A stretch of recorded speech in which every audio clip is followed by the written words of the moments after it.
2023년 10월 30일 연중 제30주간 월요일 제1독서 사도 바오로의 로마서 8장 12절에서 17절의 말씀입니다. 형제 여러분, 우리는 육에 따라 살도록 육에 빚을 진 사람이 아닙니다. 여러분이 육에 따라 살면 죽을 것입니다. 그러나 성령의 힘으로 몸의 행실을 죽이면 살 것입니다. 하느님의 영의 인도를 받는 이들은 모두 하느님의 자녀입니다. 여러분은 사람을 다시 두려움에 빠뜨리는 종살이의 영을 받은 것이 아니라 여러분을 자녀로 삼도록 해주시는 영을 받았습니다.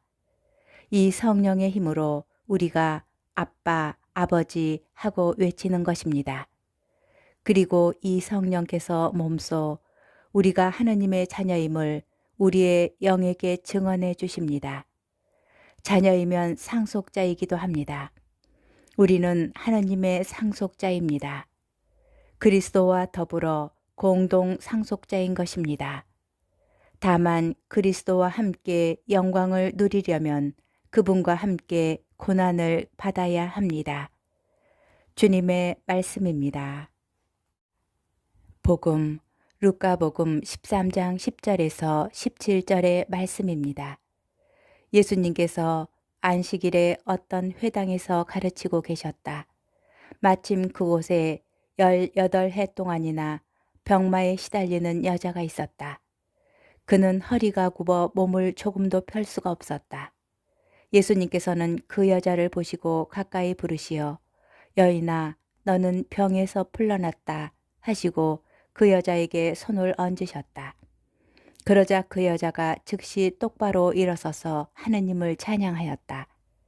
그런데 회당장은 예수님께서 안식일에 병을 고쳐주셨으므로 분개하여 군중에게 말하였다. 일하는 날이 엿새나 있습니다. 그러니 그 엿새 동안에 와서 치료를 받으십시오.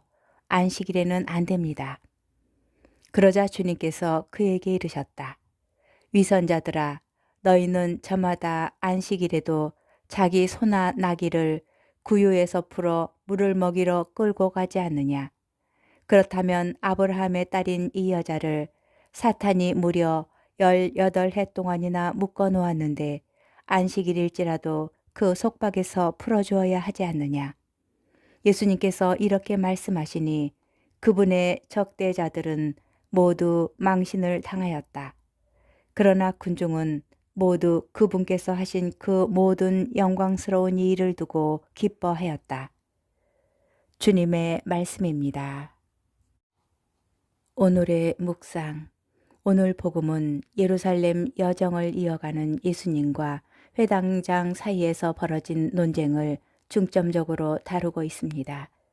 예수님께서 안식일에 어떤 회당에서 18해 동안 병마로 고생하는 여인을 고쳐주셨는데 회당장은 예수님께서 안식일 규정을 위반하였다고 문제 삼고 있습니다.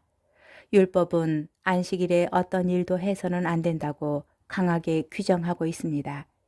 회당장의 비판에 대한 예수님의 논거는 매우 명확하고 논리적이며 논중의 방법은 점증적입니다. 율법에서 길 잃은 동물을 다시 돌아오게 하며 넘어진 소나 나귀를 다시 일으켜주는 것이 허용되었듯이 안식일에 소나 나귀에게 물을 먹이러 물가로 데리고 가는 것은 허용됩니다. 이와 같은 논리에서 볼 때 오랫동안 병마에 시달리는 사람을 고쳐주는 행위가 율법을 위반한다고 볼 수 없다는 것입니다.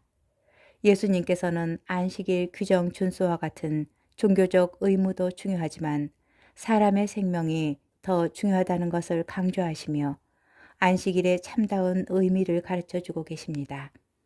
해방과 휴식은 안식일의 본질입니다.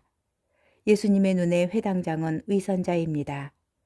그는 안식일에 관련된 규정을 알고 있지만 그 율법 조문을 문자적으로만 이해하였습니다.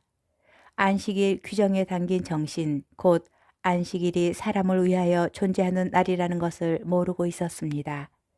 하나님의 뜻을 헤아리지 못한 회당장은 비판을 받아 마땅합니다. 오늘 복음에서 우리는 회당장을 반면 교사로 삼을 수 있습니다.